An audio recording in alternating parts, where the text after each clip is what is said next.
Welcome to Money, Manifestation, and Business, the podcast that shows you how to use your energy, intention, and consciousness to reprogram your money mindset, unleash a new level of possibility, and create a life and business that lights you up.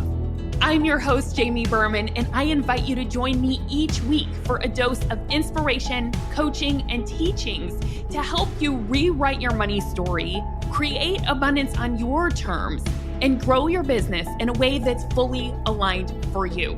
This is going to be so much fun. Let's dive in. Welcome, everyone. I'm so excited about today's episode. I know so many of you are going to get so much out of this because I know that I have personally shared a bit about my journey of letting go of alcohol and stopping drinking. And today I wanted to bring on an expert coach who actually specifically coaches on this. And not only is she an expert coach, but she is an amazing human being who also happens to have been a client of mine for several years now, was my student way back in the day, and she is brilliant. I have the amazing Lauree Arnold on today. And she is a stop over drinking self-mastery coach who also is the founder of Unpoured Potential. So welcome, Laurie. If you could just introduce yourself, I'm so excited to have you here. Oh my goodness, I'm like shaking because it does feel like full circle. Yes, my name is Laurie and I am a stop over drinking coach, self-mastery.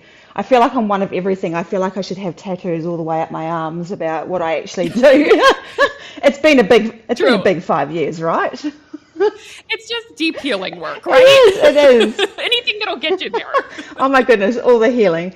And yes, I am I really want to help people, smart, savvy women who know they are meant for more, but they kind of just get themselves stuck in these little cycles, these little runs of self-sabotage, and really just to help them heal their relationship with alcohol versus just quitting, and just really reclaim, this energy, this beautiful grounded energy that we have, all this intuition, this beautiful clarity that we kind of just, cover over a little bit, kind of hide our brilliance, and really just to help them get their confidence back. I think most of the time when alcohol is involved, we use it to kind of get that confidence, and sometimes without it, we wonder who we are.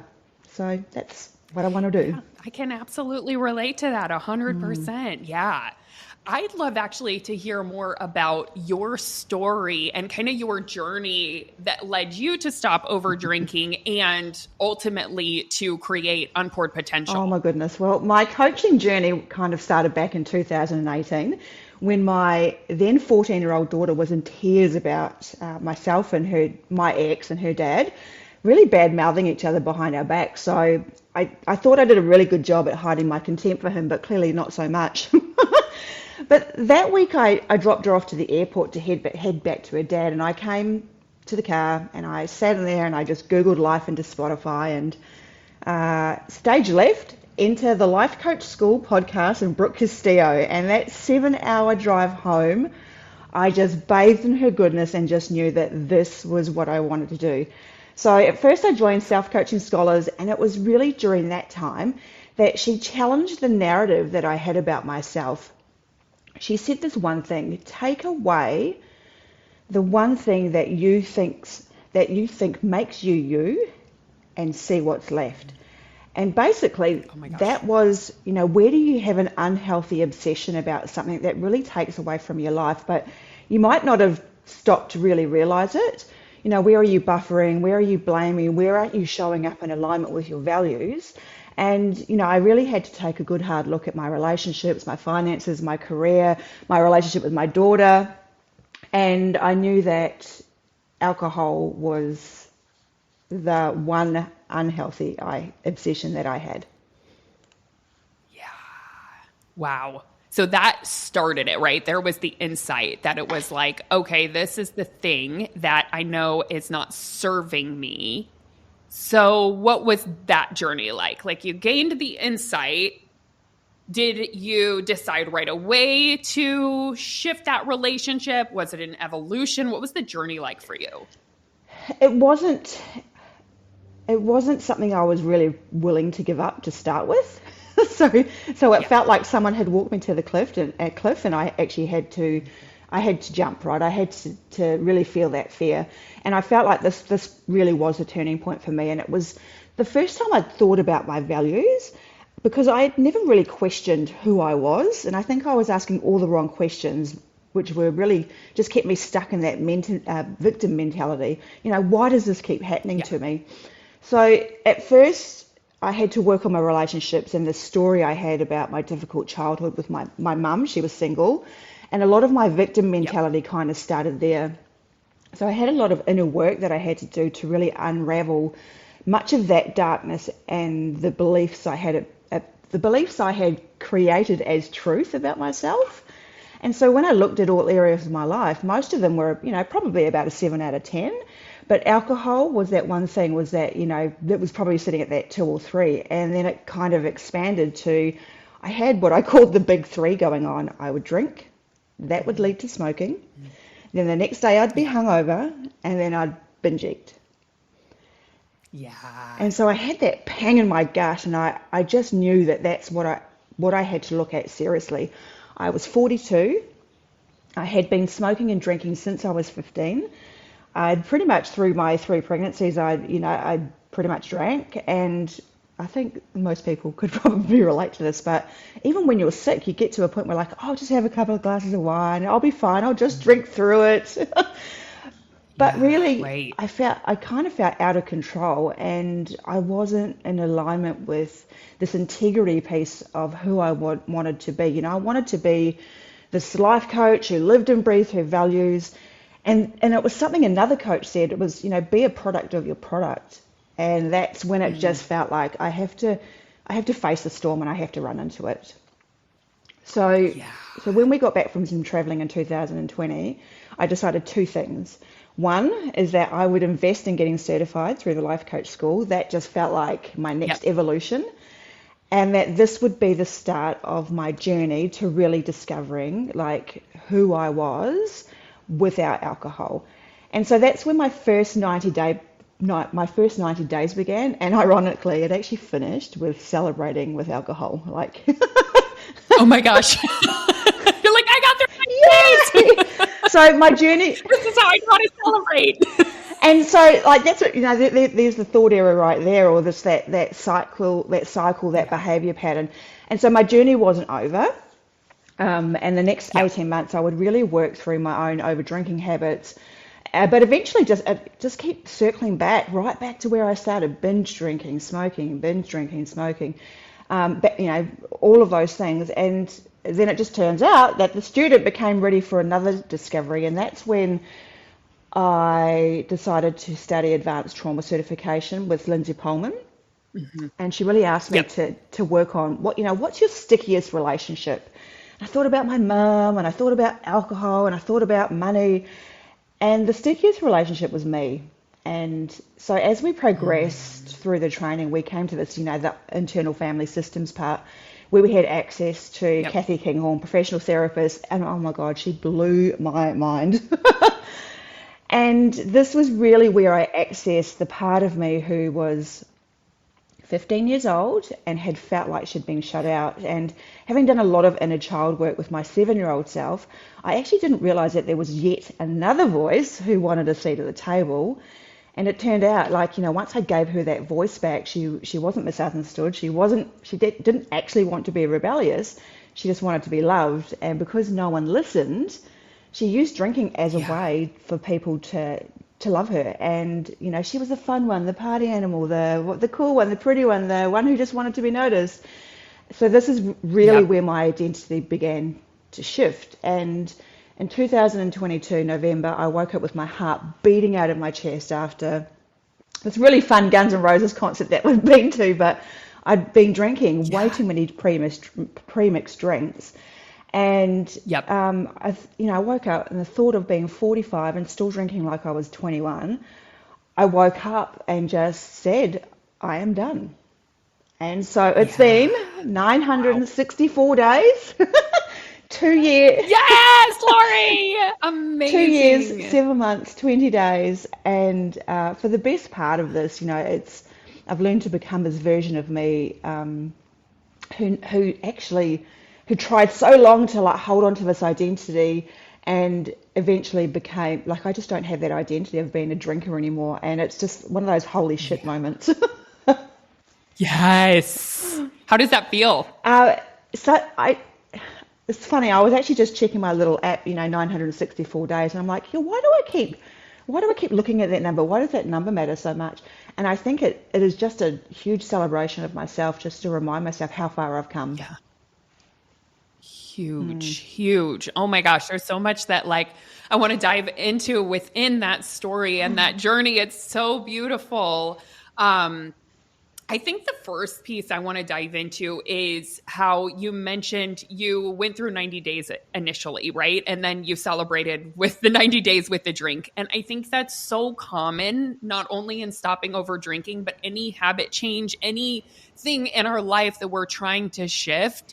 Like, I think sometimes our brain expects it to be all or nothing, right? It's like, I'm either perfect at this thing or I'm failing at it. So I'm wondering, because sometimes when things like that happen, right, where it's like we went through a period and then we gave into it again, right? It can be so easy to shame ourselves or beat ourselves up or to create a story. I can never do this, right? I mean, I see this all the time in coaching. I'm curious how you held that in a way in which allowed you to keep going and keep trying for it. Just that values piece for me, and it was actually something you taught me through certification, and it's that bridge I am learning to become. That was the most impactful part, is that I could really lean into compassion with myself versus, trying to really force myself to do it. And even with the internal family systems, it was compassion. It was compassion and curiosity that got me through it. It wasn't discipline. It wasn't motivation. I Yeah. suppose I was motivated, but it was motivated to be in alignment with my goals. It wasn't actually about the Yeah. outcome. Yes. Oh my gosh. Amazing. So you were focused on who you wanted to become, who you were stepping into, and it was just a practice of Yeah, that. and it was just that alcohol Beautiful. piece was Yeah. just a story, right? A story. Oh my gosh, it Yeah. literally it was truth. It was like this Yeah. armor that I had just created for myself, and of course it just morphed into yeah, 30 years of basically high functioning drinking. And I never really identified with being an alcoholic, but I suppose that's just kind of part of the denial process. Is that I think if I'd actually been to see a therapist, they probably would have said, "Girlfriend, Yeah. you more than Yeah. likely are." Right. Yes. And Me too. and what's the shame in that? What's the shame in that? Yeah. There is no Yeah. shame in that. Like, you're Yep. here, you're doing the work, 100%. you're acknowledging it, you're accepting who you are, Yep. all your flaws, all your glory, and you're here to do the work. Yeah. Yeah. What I also found so beautiful about your story and so fascinating is that you had mentioned thinking about, do I want to work in my relationship with alcohol? But then what felt more resonant was, oh no, it's about working on my relationship with myself. And I'm so curious. I know you have a process that you take people through who want to cut back on drinking, stop over drinking. Is that a piece of it? Or can you walk us through some of the maybe things that people don't recognize that they may need to work on or look at if they want to stop the habit, which most people think that they just need to focus on the willpower and not drinking and not picking it up. But what are some of the other things that people usually have to look at within in order to stop? Well, I suppose, like, ever since you created your soulful six-figure mastermind, I've kind of always resonated with that word soul. And it's like it got me out Yeah. of my head and into my body. And, high achiever, always been in my head. Like, my ego just wants to drive the show. Um, and it's not always comfortable to start with. Like, when you haven't learned anything about emotions, like, that's not how I grew up. I didn't grow up knowing about emotional intelligence and all this, and that emotions actually drive you to act a certain way. Um, I think that piece there was coming back into using techniques that brought you back to you. So that parts work was part of that process as well. Was, one part that controls this part of you and the ego part, and then the other part of you that really believes something different. And that's what I noticed for myself, is that I couldn't always think my way through something.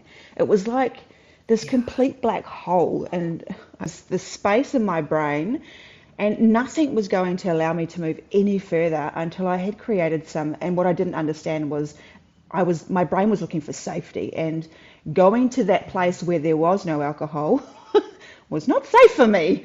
And so that's where that kind of that trauma informed piece, that work there, that I really wanted to lean into, the healing versus quitting. And so always trying to approach it through thought wouldn't always work for me. So some things I could set a goal and have thought work, and it would work perfectly. And but with this one, it just felt different. It felt very heavy. It felt very, I suppose, if you've done IFS work, it's that protective layer. And so I thought, well, what if we could approach it from bottom up and learn to really ground into our bodies, learn to reconnect through our soul, and not be so hard on our ego, right? And I know that the ego is, it's always the driver of our thoughts, but it has lots of thought errors, like thinking that letting go of alcohol is the pain, versus letting alcohol, like letting go of alcohol, is being able to actually access more pleasure. But we just have to create the evidence of it as we go.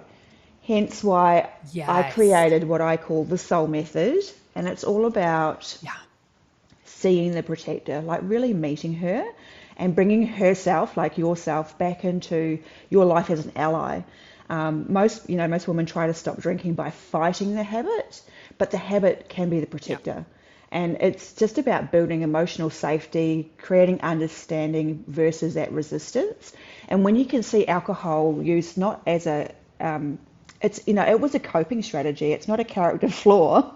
It's not who we are. Yeah. And I think that's the process. Totally. Yeah, that's the process of where the healing can really start to begin, is when we start to access those parts of ourselves. And then, so that's the S part. And then O is really about where we then bring into the mindset. So we open the mind. We look at rewiring some of the beliefs that keep us, that keep alcohol really tied to success, tied to stress relief, tied to connection, and to that control. I think that control that the ego wants. And it's not about, craving alcohol. It's craving what it actually represents. It's that relief, the escape, the ease, the fun. Yes. And until you really challenge that belief that alcohol gives you something you need, that desire kind of stays stuck.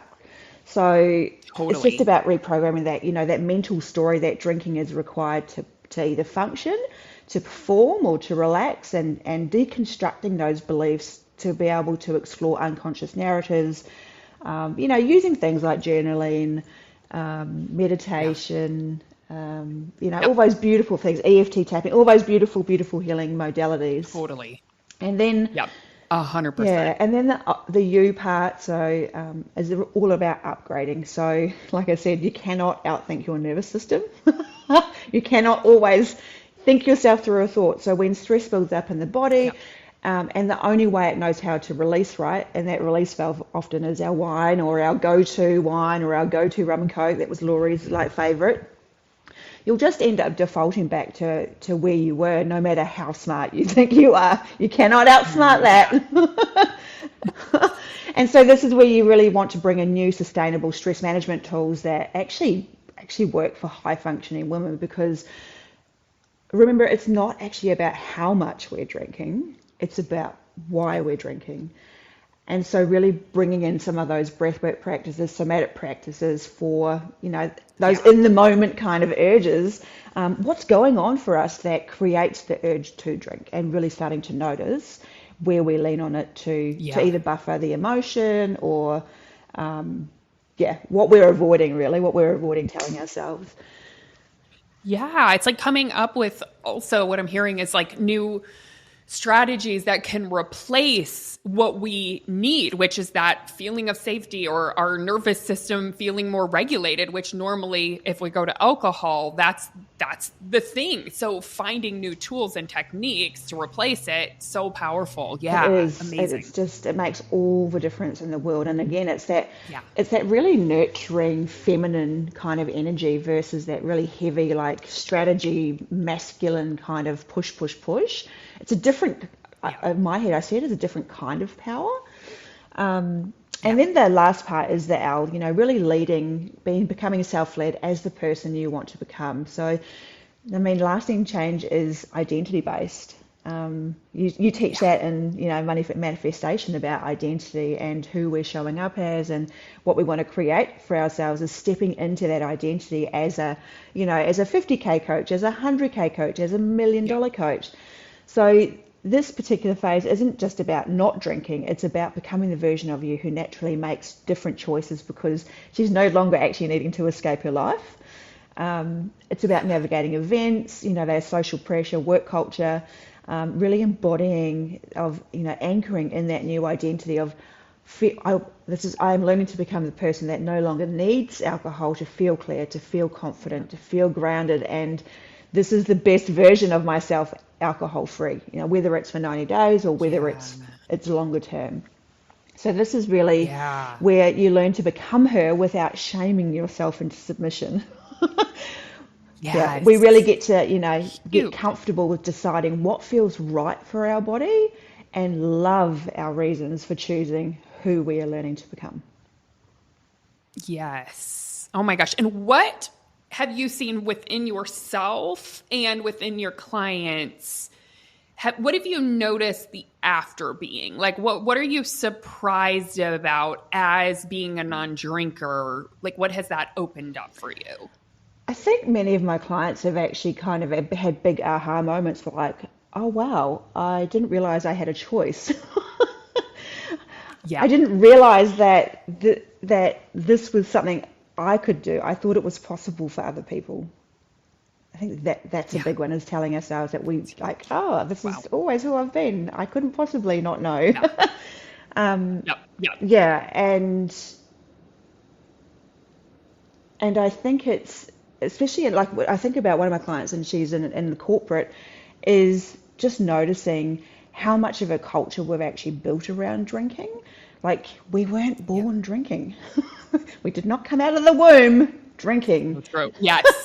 And Yeah. so we've really taken on this culture of drinking. I think they did the same with smoking.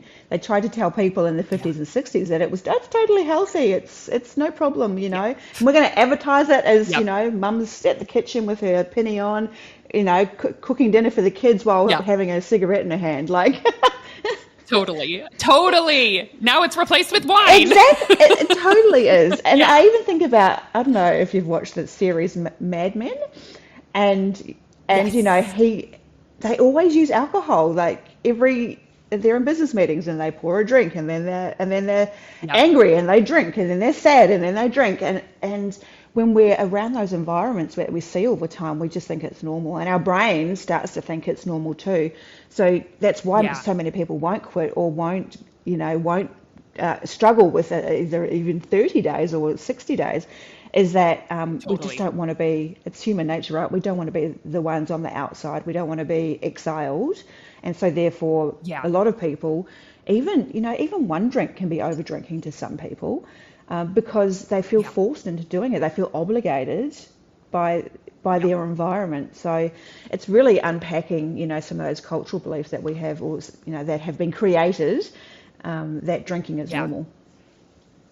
Totally. Yeah. Oh my gosh. I had to do so much work around that myself when I quit drinking. And now I'm just so grateful that I've done it. But that was challenging. That was definitely a challenge, was like, where do I stand with certain friendships and things and groups without this? Like, who am I? Am I the boring friend now? I used to be the wild friend, So I can completely relate to that. And it's a reconfiguration. But on the other side, it is so much better. I'm so grateful I've done that work. It is like you get So to meet so I'm many curious. different Yeah. people. You meet Yeah. so many different people. You end up with new friendships and new connections. Yep. And yes, some of those old friends are still there, and the relationship just shifts slightly, right? It just shifts. It's so true. Yes, 100%. That's what I have noticed. I'm no longer the crazy wild one, but I am grounded and it's shifted. It's still good. It's just different than it used to be. Yeah, and that's that safety that our body wants. It wants, like, it doesn't want to vibrate Yeah, with nervousness. It doesn't want to vibrate with anxiousness. totally. It just wants to be Yeah. calm and steady. And so Yes. it's a learning period where we have to create Yeah. safety in our bodies. It was fun at 21, but it's not fun now. Yeah. It's just not cute anymore. Well, what was not cute for me was, feeling like at 45, 42 or 45 or however old I was, is waking up hungover, feeling just like, I always say this to my clients, I just always felt like ass, and Yeah. and smiling through it and saying, oh, I'm fine, I'm not even that hungover, and yet secretly just dying on the inside. Awful.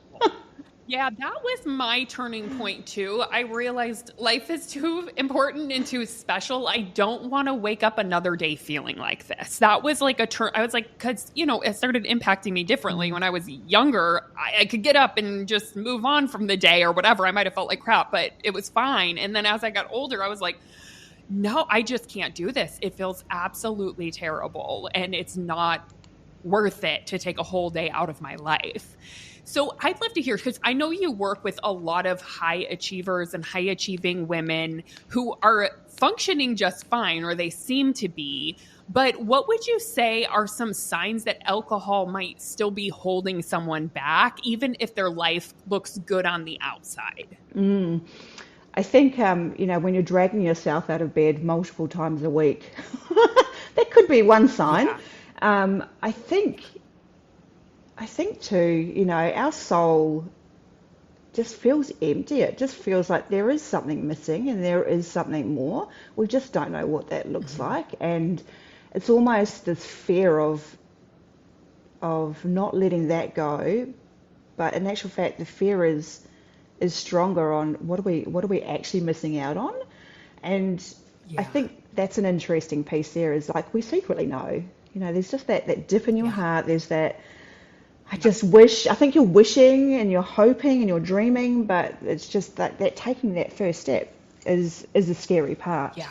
I also think if you Totally. feel like you're doing, the heavy lifting in a relationship, I think sometimes that Yeah. you can use alcohol to mask a lot of the relationship stuff that goes on. Same as relationships with money. Yep. I think it can show up as, not really allowing yourself to ask for the support that you need. So again, it's not about that why, how many we're drinking, but why are we drinking? And Yep. maybe no one's listening to you. Why aren't they listening to you? What aren't you saying? What voice aren't you bringing to the table? What do you Yeah. want to say? And I think there's a lot of that goes on as we just keep ourselves quiet. We keep it to ourselves. We're a little bit scared to dream big for fear of what Yeah. people think. This is like, that's a dumb idea. Don't do it. I Yep. also think that, if we feel like we are at the mercy of other people around us, like it feels like it's always someone else's fault. Okay. Yep. Yep. And I think there's a lot of that kind of finger pointing blame that goes on. It's like, well, you drink too. You could, you could stop. Like I think about my Yeah. husband. You could stop. You should stop with me. But then what we're doing is Yeah. we're just handing kind of that responsibility over to the other person and saying, well, if you start drinking again, that gives me permission, and then kind of becomes your fault. So I think that's an interesting dynamic as well. Yeah. But like on the outside, everything does look fine. I think about myself. I had a 6-figure job, a wonderful husband. We just built a house. But but on the inside, I really felt like there was just something missing from my life, and so I just wanted that more. I didn't want to rock the boat, and the thought of asking for more felt wrong. And so the I'm fine story Yeah. became just, that's what it is. That's the belief, I'm fine. But yet secretly I was really just drowning in my own pity party, because I felt so powerless to making change, and worried about I suppose the ripple effects of that, which is just a thought Yeah. error. Like, what if the ripple effect was completely different? What if the ripple effect was better? Right. Totally. And that touches on, I was wondering what are some of the most common kind of mindset blocks that stop people from taking their step in doing this work and cutting back or stopping drinking. And you definitely touched on some of them, that I'm fine and not wanting to rock the boat, it's scary to do this kind of work and to dive into the unknown, especially if you've been drinking like since you were 15. Same here. That's when I started. I was young. So it can be scary to be, who am I without that? Right. And, so any other mindset blocks that you see that prevent people from taking that step? I think the thought everyone else is drinking, and I think most people wouldn't probably recognize that as a thought. Yeah. Like, no, that's true. Yeah, that's so true. And it is. People are drinking. However, it is not always the truth. I need it to fit in. What will people think if I stop drinking? Will I ruin my relationship? And I know these are all questions, right? And there are thoughts that are attached to those questions. I think the thought that life will be no fun without alcohol. What will I do? Yeah. That was mine. I'm like, I don't know. I'm an introvert without alcohol. It's what brings me out of my shell. And then the question, will I feel awkward without a drink in my hand? But really all we're avoiding is, we're just avoiding discomfort. We're avoiding... Totally, 100%. Mine was like, could I dance at a party without alcohol? Or like, not at a party, at a wedding? That was my thing. How am I going to be able to dance without alcohol? I'm only good at dancing if I drink. I must admit, we went to a wedding even just 12 months ago, and my husband actually doesn't drink anymore either, which was a super celebration for us, because we met drinking, and always we were like drinking buddies. But we went to this wedding. He was the best man, and so I had to spend quite a bit of time on my own. And then we got to the dance floor, because everyone else, they got up into this big dance, and I literally felt like I had two left feet. I could not figure out how to dance in public. I know. I remember this when I first quit too. I was like forcing myself to get up there, and I was like, I feel weird, and it's okay. This is what dancing sober feels like. Like, I had to learn to do it, and now I can like let loose and have so much fun, but it definitely took time to like learn how to not feel completely awkward. So that was my first kind of bridge thought, was like, I feel awkward and it's okay. I'm learning how to do this sober, so similar. So yes, but it can become fun. It's just a practice. It honestly is. It's like, babies don't learn how to run until they can learn how to walk, until they have to crawl first time, so even when this feels like crawling, it's okay, we will get there. And it really is just that process. And I think, even with manifestation, it's not about the actual achievement of the goal, it's who you learn to become along the way. And that for me always resonates. I just got to remember, like, even though I haven't achieved the goal, it's not always that is the thing. It is who I learn to become along the way. So good. So what would be some mindset shifts that you would want to offer people who are in some of those questions? Who would I be without it? Am I going to feel awkward? Everyone around me drinks. What are some new perspectives that might be eye-opening for people that maybe you've taken on, or have been thoughts that have been helpful for you? I think the goal is that thought, who I am learning to become, or I am learning to become. That for me has just been a game changer. Yeah.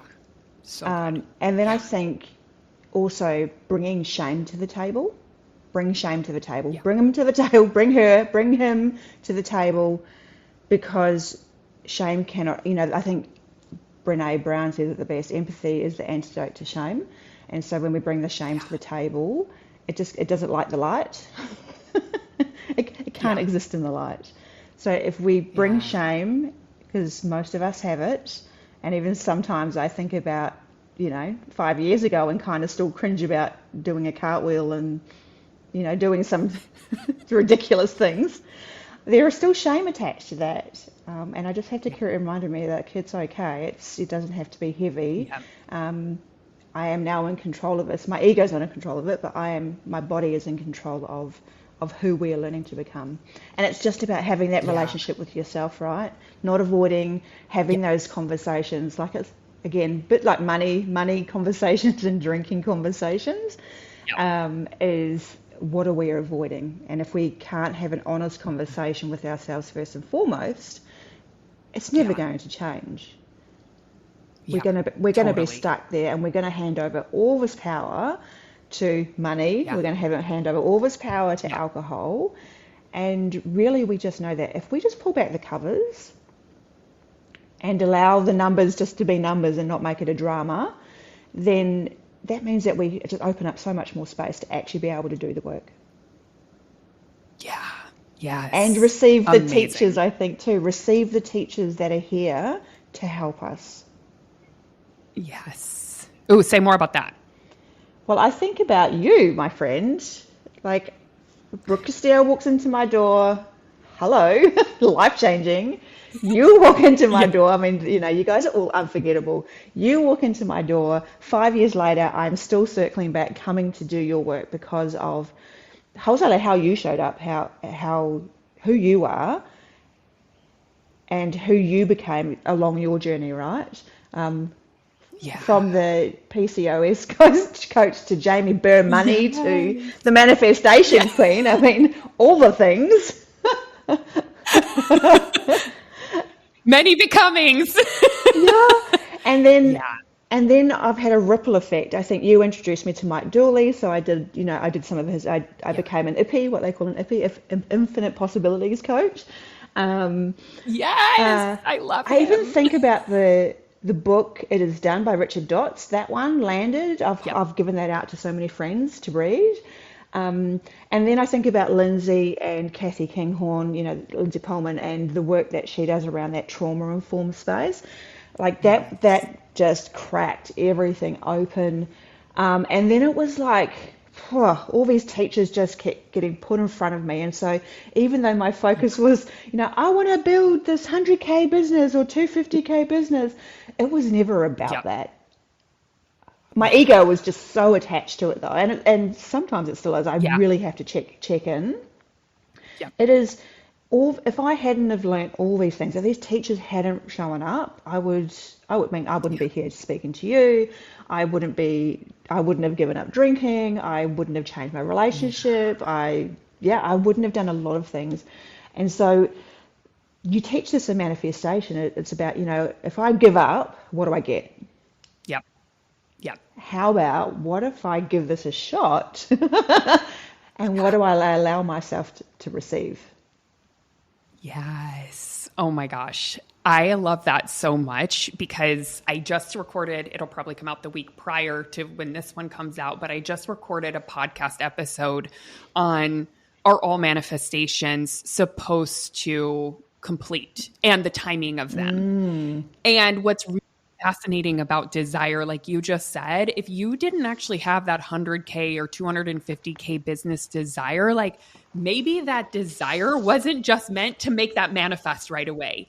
It was supposed to lead, like it cracked open everything for you. Like you quit over drinking, you learned how to love yourself, you've shifted relationships in your life, and you also have blown up your career, and you've also created the business. Like there's so much more that you created thanks to that desire that you kept going for. Had it just manifested overnight, you wouldn't have done all of this. So it's so beautiful, and it is done, right? So it's like that desire is still going to complete, but the gifts that it's given you along the way, oh my God.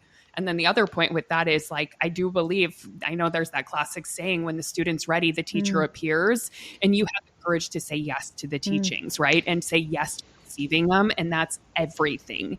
And I feel like you are such I know from the day that I met you, you are such a powerhouse. Like I've always felt you. I've always felt your energy from the first call we had in certification to now. And I know what a brilliant coach, teacher, instructor, healer you are. And I know you're the perfect support and teacher for the person who wants to let go of alcohol. And so if you'd be open to sharing more about, how you work with people, where they can find you. I just feel like that's another full circle, is like, I'm just excited to send everyone to you who wants to work on this, because the truth is, like, I just don't believe in DIYing this kind of stuff. This is soul work. It's so much deeper than I just need willpower, and it will change your life forever. Going after the dream of, not even the dream, going after the desire to stop alcohol will open up so much for people. I know it has for me. I've seen your journey. And so, yeah, if you could share more about how you work with people, where they can find you. So I'm just going through a rebrand. So at the moment, Instagram is my place to find me. I'm on Facebook as well, but mostly Instagram at lifecoach_Laurie. That will probably go through a little bit of an evolution over the next coming weeks or months, but that's the space to find me. I just do one-to-ones at the moment, so I don't do anything group, mostly because I am in a full-time career, as you just mentioned. I love my job, love, and so I just want to hold space, like as a private immersion for women that really want to do this work. I'm high touch. I don't have lots of clients. I work with 3 at the most at a time. That gives me space to continue my healing journey, and it gives them space to really immerse themselves in the process of who they are learning to become as well. So you can just find me on Instagram for now. Over time, it'll evolve, right? Yeah. Yes, we'll link that up in the show notes for sure. Definitely follow Laurie. Her work is so good. She's a brilliant coach. As someone who might have certified her, I can say that. Oh my gosh, it's the best. It's so fun. Oh my God. Thank you, Laurie. You're the best. I'm so happy we did this episode, and I'm so grateful I got to have you on. Oh my gosh, it's been the most amazing experience. Thank you so much. And thank you, the universe, for bringing me Jamie. Right. Hey, thanks for listening. I hope this episode is something that you'll be able to add to your manifestation toolbox to come back to when you need a little extra motivation. If you like what you've heard today and want to take it deeper, you've got to come check out my signature coaching program, the Money Manifestation Movement. It's the place where you'll not only learn manifestation, but you'll begin to live it alongside me and an amazing community of like-minded entrepreneurs doing this work together. Head on over to jamieberman.com to learn more.